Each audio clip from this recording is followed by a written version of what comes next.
1 week season. Welcome everybody to Solo Ship Week 1, Season 4. I'm Squirrel Patrol from 444 Football. I'm joined by JM DeWin from 1 week season. JM, this is our 4th season together. I wanted to thank both you and my wife for dealing with all of my career changes. It's been a busy off season, but I'm excited to do this for the 4th year in a row. How was your off season? Man, off season was great. Kind of hibernation mode. I started mid to late July of really diving into everything. Posted a bunch of stuff on X for 2 days in late July, early August. Thought I'd be on there a lot throughout the summer. Then things get busy with business and getting ready for the season and whatnot. But I didn't realize this was year 4, man. How cool is that? And last year we were I don't know if you recall this, but we were before the season.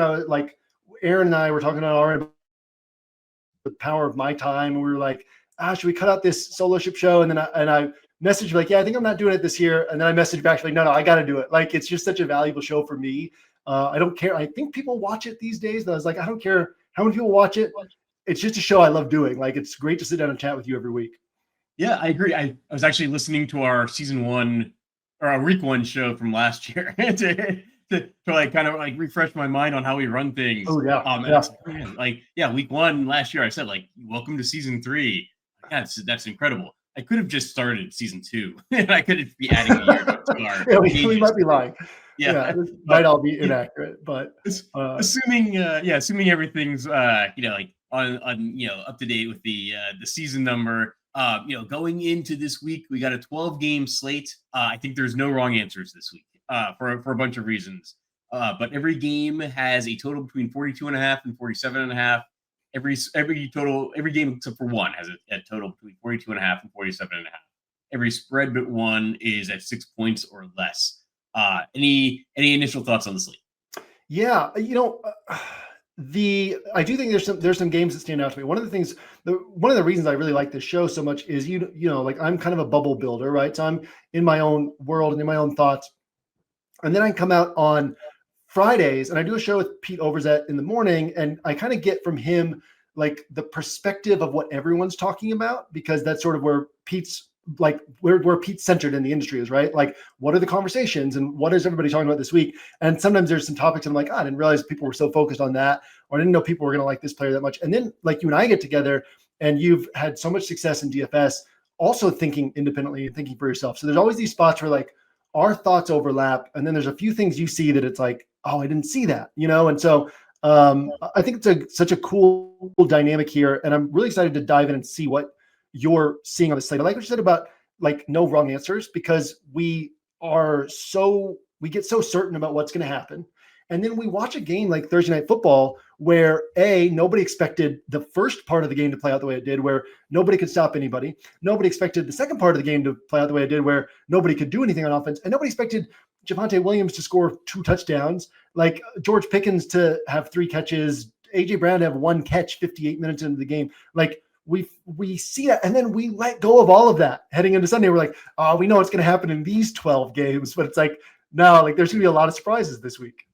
Yeah, I love that they start, with Thursday Night Football, and then we get Friday Night Football from Brazil this week as well. But because for the exact reason that you just mentioned, watching Javonte, I said on the show this morning, I said everybody's got a plan until Javonte Williams punches in 2 touchdowns, in the first game of the season. It's oh, we thought we knew everything. We don't know anything. My analogy, I think I've used it before in the show during week 1 shows, but I always like to look back at my home league round 1 of our fantasy football draft and look at all of the picks that flubbed. People could have taken anybody in the first 10, 12 picks, and they take these guys that end up putting up duds for the whole season. And it just reminds us that even on a season-long basis, it's so hard to know what's going to happen in NFL football. And then you have the variance of a 1 week, a 1 week season. Yeah, it gets even harder to predict what's going to happen. But we now the industry has evolved to have these projections. We're very certain in these projections that they get more and more accurate all the time. But they also tend to be very similar. And when they're off, they can all be way off, not just off by a little bit.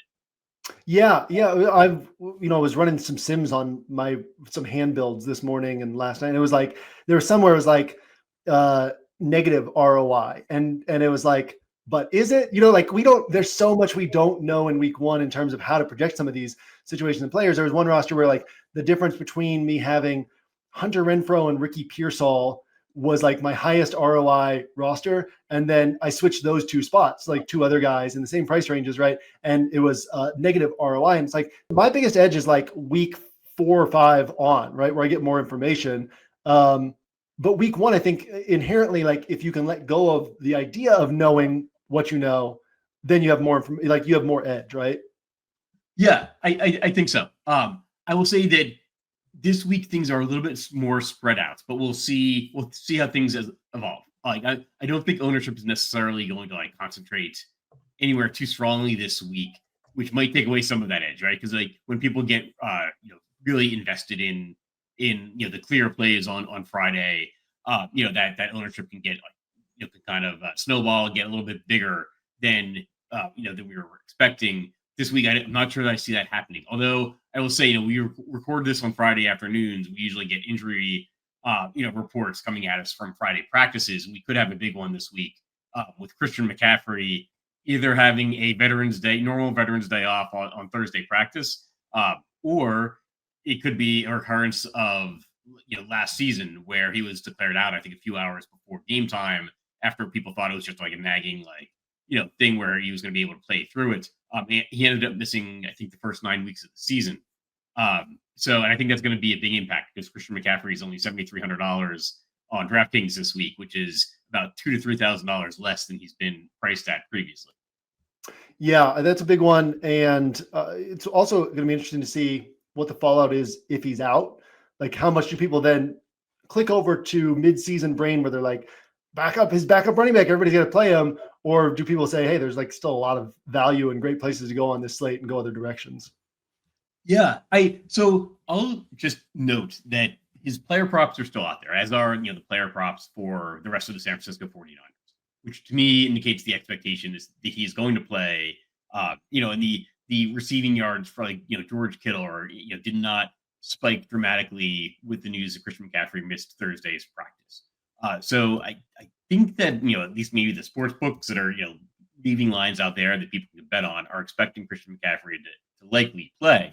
And if he does play, I think I'll lean into playing, historically one of the best scorers in fantasy football history at just $7,300 when other people might be a little bit scared to play him given the injury history. Yeah, I'm with you there. I mean, I did argue there for a couple of years that he was overpriced, right? When he was up at his like $8K plus price tag, just because his role with the 49ers is not what it was with the Panthers. But at $7,300, I think he's underpriced. And so, yeah, to me, he stands out as definitely one of the stronger, like, because this is like, technically this is a single entry show, right? And so we try to get down to like, what are some of the sharper plays on the slate? What are some of the plays that we feel like, oh, I'm building this stack, but who am I plugging in around that stack? And I think he certainly fits into that bucket. And yeah, there's a few others too. Like to me, this Bucks and Falcons game is like, I think if we played out this slate 100 times, it would top the slate in terms of total scoring more than any other game. And then it's such a concentrated offense that you can go through the numbers of like when Evans and Godwin were out there, and then Evans and Jalen McMillan last year, like the consistency of scoring from at least one Bucks wideout and often two is so high that I think that's another spot where like I try to avoid these. Last year, Marvin Harrison Jr. put up 1.4 points in week one at $7K salary and high ownership. Last year, Malik Neighbors put up like 11 points in week one. I try to avoid these popular rookie wide receivers in their first ever career game, but I do think Emeka Egbuka is like an exception here because of the way that this Bucks offense runs. Yeah. So you articulated my concerns and then made the exception that I wanted to make because I agree. I always think about like these are $1 billion companies. Like NFL teams now are like $1 billion corporations. Like you would never expect like a 21 or 22-year-old like walk into IBM, change everything around. Like starting on day one. Like I think about my first week as a professional. Working somewhere right after college. Right. Like I would not want people like putting their DFS, software consulting dollars behind my, my performance in week one. But the NFL is a little bit different. But yeah, you talk about like Marvin Harrison Jr. I remember he was popular week 1 last season. Malik Neighbors, like they both kind of disappointed. But Mika Ibuka, like there's been some things that have kind of changed since the price was set at just 4,600. We saw Chris Godwin. I think is still doubtful, but he's almost certainly not going to play. So like that leaves a big opening for Ibuka. And yeah, just $4,600. I think this is my second favorite game environment. The guy I like from this game is Drake London. He was underpriced, I think, at $6,500. Tampa Bay gave up the most receptions in the league last year, and so and he put up I think 117 yards, 187 yards in Week 18 with Michael Penix and 2 touchdowns on 10 receptions. I know like Drake London, if I recall, is a guy you haven't been high on in the past. What do you think about adding Drake to the Atlanta Tampa Bay mix? Yeah, so Drake London, it's the Keenan Allen, the Michael Pittmans, the Drake Londons. It's like the guys who, in order to hit, they need heavy volume, right? And so, if I have one of those guys and it's a game where I don't see the heavy volume flowing their way, then I avoid them because they tend to be rostered at such a high rate because they're consistently getting double-digit DraftKings points. People love that. So yeah, no, this is a week where Drake London, he's not like the full-on exception for me this week.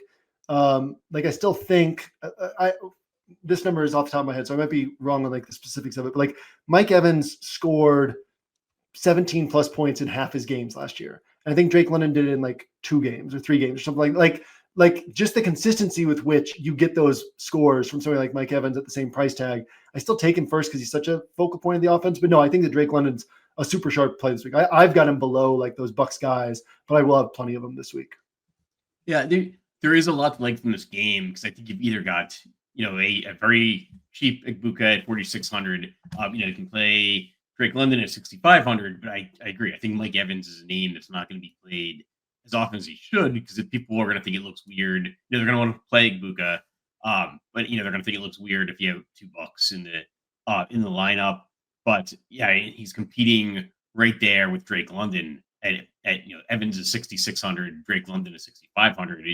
You could play all 3 of them and play stack from this game. That's a big bet on the environment really taking off, but I think it's a bet that it can pay off. And we've seen that game stacking has been a way to get your lineups to the top when an entire game takes off. I guess what are your thoughts on the quarterbacks like Baker Mayfield and Michael Penix? Are you willing to play them as part of a stack relative to other? Yeah, okay, so take Baker, and this is actually I think an interesting discussion and what I'm like interested to have with you because you're so sharp on quarterbacks and running quarterbacks, right? But Jaden Daniels last year, he didn't bring a pairing partner with him like all season. So you're playing him and getting like one spot on your roster, right? Baker Mayfield had more points per game than Jaden Daniels last year. He had more games of like, I think it was 26 plus or 28 plus DraftKings points, twice as many games as Jaden Daniels last year. And if you get Baker right, like the games where Baker's putting up 28, 30, 35, like you're getting 3 spots right? So the math on getting 3 spots right, let's say it happens 15% of the time, right? That you get Baker plus Ibuka plus Mike Evans right. Well, like getting Jaden Daniels right and another guy right and another guy right that are all going to happen, say 25% of the time, like the chance of getting all those together is sub 2%, right? 3 uncorrelated plays. And so like, even if Baker would only hit once per season, like 5%, 6% of the time, it would be like much better math to me than Jaden Daniels plus 2 one-offs like at other positions, right? If you're not pairing Jaden Daniels with somebody. So yeah, just curious your thoughts. I love Baker Mayfield this week in the spot. And I think Michael Penix is a really great play as well. I do. So yeah, I like Mayfield. I like Mayfield in this game over Penix. It's a little bit tough to know who to pair Penix with, like if you want multiple receivers from the Falcons, but that's one of the reasons I like Drake London. So I agree. I think maybe playing like Baker with multiple Bucks receivers can add Cade Otton to that mix, who looks like he's going to play at the tight end position. And then you have Drake London as like an Atlanta one-off. Yeah, I know. I think that's a good way to play it. I'm a little bit hesitant. Baker's pretty pricey at 6,600. and that's tough if you're not getting the rushing points. And I don't know. Yeah, there's a lot of cheaper quarterbacks as well they're attempting to go with, but it's true. Like when Baker has put up a big score in the past, like he has put up 25 or more points, which it seems like it's difficult for a non-rushing quarterback to do. Yeah. Yeah. And now they did ban smelling salts in the NFL. Did you know that? Yeah. Like, I guess something that Baker would do like before every series would like hit those smelling salts. And I guess George Kittle does it before every play. I do it before every show. So. Body, so yeah, it's not illegal for us, so we're still there. But yeah, to me, this game and this quarterback situation is one that I want to be on for sure, like on a big chunk of my rosters and a big chunk of my single entry 3-max builds personally. Who are some of the cheap quarterbacks that you're?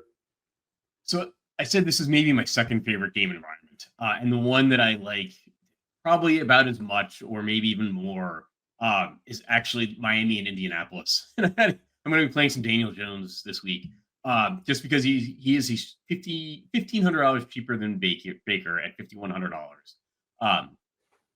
He adds some rushing ability. It's an indoor environment. I like the number of explosive players in this game. Tyreek Hill, Devin Achane. If you want to add like Michael Pittman, Josh Downs to that game, I guess Alec Pierce, potentially Adonai Mitchell. But yeah, I think there's a lot of explosive players in this game, which is what you want, right? Like you want like Tyreek Hill getting the ball, running 80 yards downfield, or you want Jonathan Taylor, right? Running 75 yards down the field and turning the ball over to the opposing offense. And so, yeah, I like this game environment. I probably like Daniel Jones significantly more than Tua. So yeah, that's one of the games I'm looking at, and that might be my favorite game environment of the week. Yeah, no, I like that game. That one, I really like Tyreek and Achane in that game. I like Josh Downs. I like Jonathan Taylor. I haven't been able to bring myself to like actually build a Daniel Jones roster yet. I built some Tua practice builds, but yeah, like I think when I was mapping out exposures, like early just ideas, I put in like 10% Tua and 5% Daniel Jones for MME. And it was like my quarterback exposures added up to like 140%. So it was like, okay, I'm going to have to get this down, right? So maybe something like 7% Tua and 4% Daniel Jones. But I haven't been able to bring myself to tighter builds. I mean, but yeah, sometimes knowing too much is a bad thing. You know what I mean? Like, okay, like he's going to have a solid game. He's going to produce some stats for his offense. I think this game can put points, but like, I don't think he's going to do, but then it's like, then Javonte Williams has 2 touchdowns, so I think he's a guy I want to account for. I've had a hard time bringing myself toward him for like single entry, but I certainly don't hate the call. We're talking about running quarterbacks, right? That people aren't going to be on. For me, man, when I get down to these cheaper ranges, it's been Flacco and Njoku, because like Flacco, it was like 300 plus yards in like 10 of his last 12 starts, and like all 6 of his starts with the Browns a couple of years ago were over 250 or over 270. And he and Njoku, like their 6 games a couple of years ago, they combined for 20 points once, like 34 points another, and 40 plus in the other 4 games, including a couple of games over 50. So it's like at 9.6K, that one stands out to me against the Bengals, where we think the Bengals will score points. We think they'll still be bad against tight ends. We think the Browns will still let Flacco just go out there and sling it around. Have you gone there at all in your builds? So the 4-for-4 optimal lineup, if you just run the optimal lineup, it's a Joe Flacco, David Njoku stack, which makes me a little bit concerned. Because I think Joe Flacco, there's 2 directions this could go. One is that Joe Flacco is just a good play, and that people are not going to want to put him into their rosters because like people are fresh off redrafting, like their redraft seasons, their home leagues. Like nobody's taking like Joe Flacco in best ball, right? But like he's a really good DFS play this week. So it's going to be really interesting to see like how much of the casual interest is still in DFS. Because like Joe Flacco is the highest owned quarterback this week. Because I think he is going to project really well for the price. And I think the issue is that game's going to be popular. If you play Joe Flacco and you're building some rules into your optimizer, right? Like it's going to give you all those Bengals pieces, but with the cheaper Joe Flacco over Joe Burrow. And it's going to give you a very cheap David Njoku at tight end. but it'll be interesting because I don't think the casual football fan did. Oh yeah, Joe Flacco, that's like definitely my number one quarterback. Going into this week. So I don't know if it's a sharp play or if it's going to be overplayed by sharp players. What's left in DFS in 2025. But yeah, I don't know. We'll see. I'll say I think that's like a big difference between DraftKings and FanDuel, just to show a little FanDuel love. I think on FanDuel, like you can definitely get away with the more expensive tight ends and more expensive quarterbacks. Or on DraftKings, you really want that correlation and that value that comes from like pairing a cheap quarterback with a cheap tight end like Flacco and Njoku. Yeah. Baker and Flacco are kind of like my two core guys. And then I'll have I don't know, 50, 60% of my rosters currently thinking will be on those two. And then I'll have like another 40 or 50% to play around with other guys. But a lot of time still between now and kickoff to change my mind on those things. Yeah. So we touched on one rookie receiver already with, in Tampa Bay, Emeka Egbuka. There's another one I think is going to be, seeing some ownership this weekend. Ted McMillan with Carolina. That's another pretty good game environment. We should touch on the Carolina defense gave up by far the most points in the NFL per game last season, as well as by far, I think 15 yards per game more than any other defense in the NFL. They're facing a Jacksonville offense that made some improvements this year, including Travis Hunter, the number 2 pick in the draft. What do you think about McMillan and that whole game environment? Yeah, I think Ted McMillan's probably going to put up like somewhere between 8 and 17 DraftKings points, and it's going to be on like 30% of rosters at 5,200. You know what I mean? So I like the game environment. I don't know how to value Bryce Young in DFS because he's thrown for more than 263 yards twice in his career, and it can happen like 8 times this season, right? Players take a step forward. And I think he's a good NFL quarterback, but I think he's a limited NFL quarterback. He had like 2 monster DFS games across the last 3 weeks last year, but they were like built off of rushing touchdowns. So yeah, I still this feels fragile to me, right? When the field is really excited about playing a guy at high ownership who's never played an NFL game in an offense that like people weren't excited to play anybody from last year.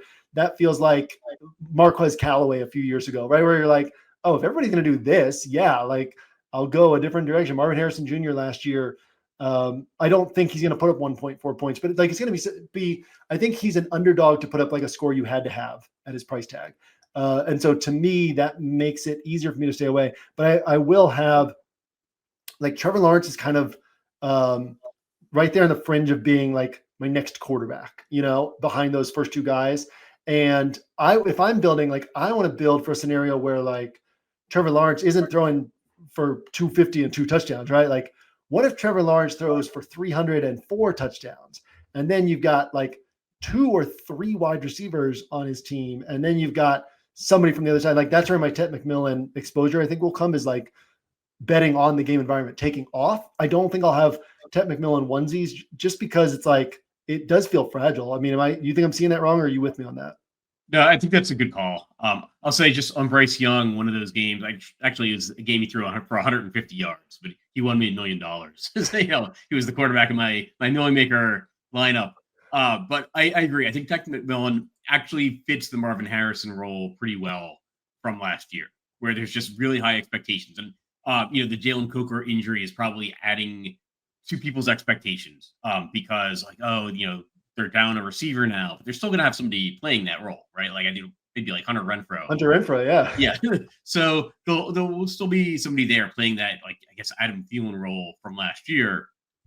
I have more confidence in Egbuka at 4,600 than I do with McMillan at 5,200. And I like the idea of getting some exposure through game stacks, right? Like if Brian Thomas is taking off, if Trevor Lawrence is taking off, then that's a possibility. Then Carolina really got to throw the ball, and then McMillan could have a good game. I'll say as a side note, Jacksonville added a new offensive coordinator this past offseason. And I was looking him up, and he was born my junior year of college, and he's an NFL offensive coordinator. So congratulations to him, and hopefully he's bringing a fresh new mindset to the Jags offense this season. That's pretty wild. Yeah, the game environment I do think is interesting. I just think that like that's the way to play it. I'm not saying like for any of you watching, maybe you never watched this before, like none of this is saying don't play this guy. We're just talking math and like what makes us the most money over time. And I think like it's not going to be surprising at all if Chet McMillan goes out and puts up 26 or 27 points. But I think that his chances of doing that are much lower than ownership is going to imply. And I think that we'd make more money over time, like playing him with a bet on the game environment as opposed to. But this is still a game where you can like say, oh, Chuba Hubbard could, like, I think there's going to be enough points here pretty confidently that you're going to get solid scores with some upside, right? So like Chuba Hubbard and Brian Thomas Jr.'s. This one's weird, and I don't know how to value this. All of Brian Thomas Jr.'s, like he caught fire down the stretch, right? They started giving him 10 plus targets. Early in the first half of the season, it was like 7 targets, 8 targets, 5 targets. You're like, what are you guys doing? This guy's amazing. And then back half of the season, it was double digits every game. That was all Mac Jones, right? I do have like a little bit of curiosity of like, how do we value that? Is Trevor Lawrence going to give him double digit targets? I think that the way to approach is just say yes and then be proven wrong, right? Because I do think he's top of slate type of upside. But he's not like somebody I'm not like going out of my way to be like, oh, I got to get a ton of him, but I'm definitely going to have probably more than the field has on him. Actually, I think that's a good point because I think people are forgetting that like how much Mac Jones played last season. Like I'm looking at Drake London and saying, oh, I like the idea. I like the fact that he kind of took off just a handful of games at the end of the season when Michael Penix, was playing.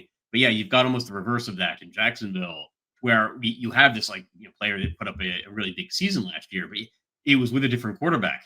Now it's a quarterback we generally might look at and think, oh, well, Trevor Lawrence is going to be much better. But Trevor Lawrence might be better, but also kind of different, and not throw to Brian Thomas as much. They have the number 2 pick in the draft playing wide receiver on their offense. So that's potentially something we want to consider. Yeah. I mean, I think this is definitely a spot where it's like, I'm going to make sure I have exposure to game stacks.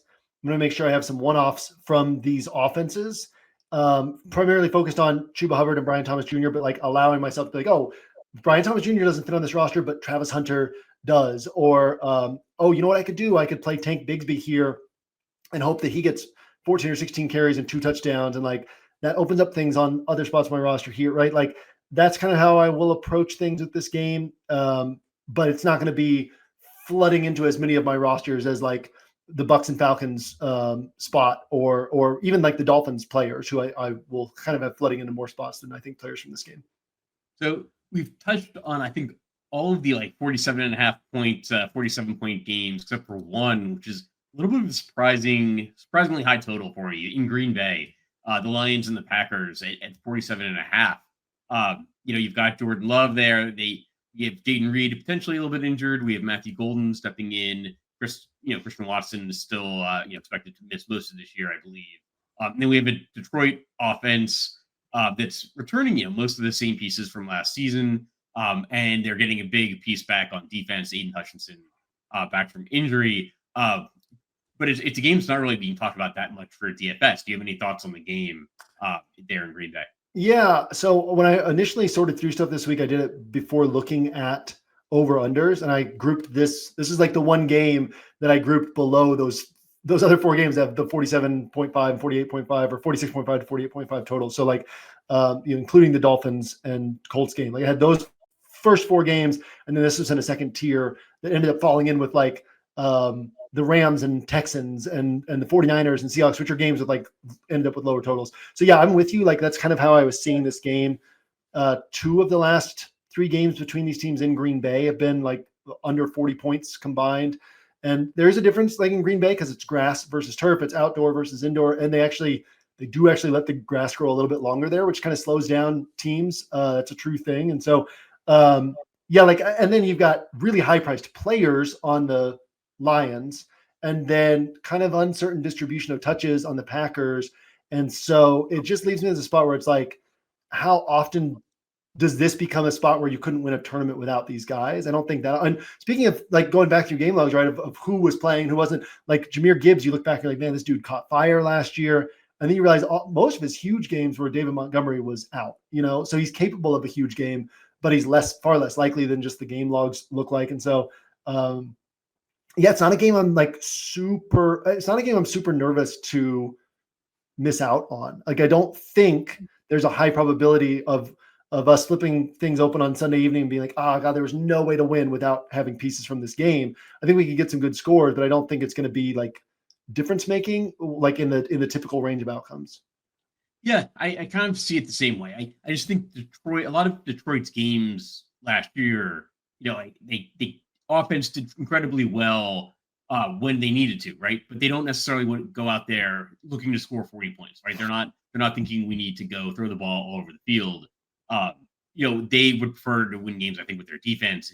This seems like a divisional clash that I guess the on average it might score about 47 points, but it seems much more like a 24-23 to me, than a game where one of the offenses can go out and and score 35 points or 42 points, right? And they're winning 42-6 and arriving around the same total.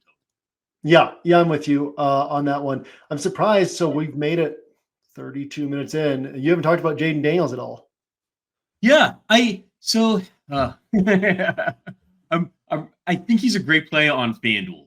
More so than on FanDuel. It might just be that I'm mentally preparing to get most of my exposure to him on FanDuel, where the 6-point rushing touchdowns count a lot more when you're only dealing with a half point per reception. There's so much to like on DraftKings this week, but we do have the salary, and there's so much to like at the quarterback position at the cheaper price ranges. But we have the salary to spend up. If Tyreek Hill is priced under 7,000 and Christian McCaffrey is just 7,300, why are we not putting up like a quarterback that had such huge games last year? I think he averaged like 23 DraftKings points per game in games that he finished. Like if you look at his seasonal averages, it's important to remember like I think he missed almost the entire Carolina game against Carolina, and then he just played sparingly in week 18. So all of his numbers were really put up in less games than it looks like. I like Jaden Daniels, and I'll be playing some Jaden Daniels. There's a good chance that if I play Jaden Daniels, I'll be pairing him with like Malik Neighbors, and then just trying to stack another one of these games in that line. I probably prefer Deebo Samuel if I'm going to pair him with a Commanders player, maybe even Austin Eckler at 4,800, although it doesn't seem like one of those kinds of games for Washington. But I like the Jaden Daniels Malik Neighbors pairing probably most of all from that game, and then stacking the Indianapolis Miami game or stacking the Atlanta Tampa Bay game around that shell, and you're just using Jaden Daniels instead of Baker Mayfield. Yeah, I like that. Yeah, the Baker one, because their prices is close, is actually kind of interesting. Or if you do it over the Colts and Dolphins, which you throw on Jonathan Taylor, and so then you're saying that the Colts get their points through the ground and then their touchdowns through the ground, but it's still high scoring. And and I think those are things you got to think about with Jaden Daniels, because again, there's the track record isn't there of him bringing a pairing partner with him. So then the math benefit of getting, you get like 35 points, but on one spot, and you don't get to correlate that with anything. Whereas if something else, you get a quarterback with 28, but you bring two guys with you, that's actually worth more, which is kind of counterintuitive, but you make more money over time that way. So, but yeah, I like those thoughts on how to play Jaden Daniels. I think the Giants defense is going to be good. I think they're going to be a pain in the butt to play. And so, I don't see it as and he's right now, Jaden's projecting for high ownership. So it's not a spot that I'm like, oh, I've got to get there. He could put up 26 or 27. I think he's gonna have a hard time putting up 35 to 38 unless the game environment takes off, which is where you say, okay, I've got to get Malik Neighbors in there. I don't think I would play Jaden without a piece from the Giants, because I think it has to be high scoring back and forth for him to actually be a guy you had to have. I think you put up a solid score without the game environment cooperating, but a solid score at a onesie spot where you're not getting the stacking partners. I'm not really that anxious to get to that. But if it's oh, this game takes off, you had to have Jaden Daniels. Malik Neighbors probably is benefiting. So yeah, definitely like that shout there. There's one game I wanted to bring up that we haven't touched on yet. It's one with the cheapest quarterback of all, Spencer Rattler. Any thoughts on the Saints and Cardinals? We should note that last season the Saints actually put up, I think, 47 points in week 1. It was more than the game total they put up just on offense, which nobody would have expected. There's some things I like about this game. One is just the unexpected, and some of it the unexpected is really on the Saints side. We don't necessarily know how they're going to perform this season. Last year ended up in a pretty poor fashion, but they have some talented receivers. With Chris Olave, Rashid Shaheed. Those are two guys we've liked to play throughout the years. And I really like the concentrated nature of the Cardinals offense as well. We can play Trey McBride, and we know he had 49 more receptions than Marvin Harrison last season. So we know that they're going to get the ball to Trey McBride. They have James Conner as well. You can throw Alvin Kamara in there. He gets the point per reception. Any thoughts on the Cardinals and Saints? Yeah, I think it's a super sharp place to go because perception, right? Like there's so much negativity around the Saints that they're almost invisible when you first flip open the app. And now I've thought about this game enough that I've forgotten that it's probably invisible to most people, but like most people are just going to overlook it, right? And then I just like ran a run in the optimizer the other night, no parameter set, 25 rosters, and it spit out a Kyler McBride, Marvin Harrison Jr. roster. And I started thinking about it and realizing like, oh my gosh, this is something I was preaching last year, that you can play these three together because 3 times last year they hit, like that group, because they're so concentrated. 3 times last year that group hit. One time it was like 3.6x their combined salary, and the other 2 times it was like 4.2, 4.5. And it's like when Kyler hits, he's bringing 1 or 2 guys with him. And people aren't going to play that stack, And so, yeah, I do think that stack is really interesting. Like that's kind of battling with the Trevor Lawrence one as like my 3rd favorite quarterback stack to go with. And then I think that playing through the Saints, I haven't built any Spencer Rattler rosters. I'm sure I'll have like a little bit in mass multi-entry, like large field mass multi-entry. He won't approach my tighter builds, but Kamara will approach my tighter builds. Rashid Shaheed will approach my tighter builds, maybe even Chris Olave. And I think Rashid Shaheed's 4,600, right? So you've got Josh Downs, Ricky Pearsall, Emeka Ibuka. Like nobody's playing Rashid Shaheed.